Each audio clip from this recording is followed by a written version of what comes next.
அஸ்ஸலாமு அலைக்கும். Hi friends, இன்றைக்கி காலையிலேயே வீட்டுக்கு தேவையான பொருள்லாம் வாங்கலான்ட்டு வெளியில் கிளம்பியாச்சுங்க. போயிட்டு வந்த உடனே சூடாக ஒரு வெந்தய டீ போட்டும் குடித்தாச்சு.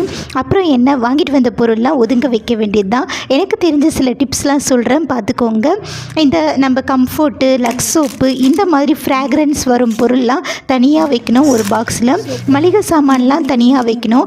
ஒரு வேளை நம்ம அதில் ஷாம்பு ஏதாவது லீக் ஆகிருந்தால் நம்ம ஒன்றா வச்சோன்னா அந்த ஸ்மெல் அது கூடயே ஒட்டிக்கும். ரொம்ப கஷ்டம், வீணாக போயிடும். அதனால் தனித்தனியாக வச்சுக்கோங்க.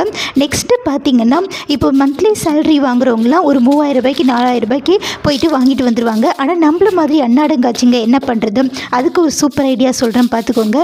வாரத்துக்கு ஒரு 1000 ரூபாய் சேர்த்து வச்சு 2 வாரத்துக்கு ஒரு வாட்டி 1000 ரூபாய் அந்த மாதிரி போயிட்டு வாங்கிட்டு வந்துட்டோன்னா நம்மளுக்கு மந்த்லியும் பொருள் இருக்கிற மாதிரி இருக்கும், நம்மளுக்கு காசும் சேவ் ஆன மாதிரி இருக்கும், எல்லாமே வாங்கின மாதிரியும் இருக்கும். ட்ரை பண்ணி பாருங்கள்.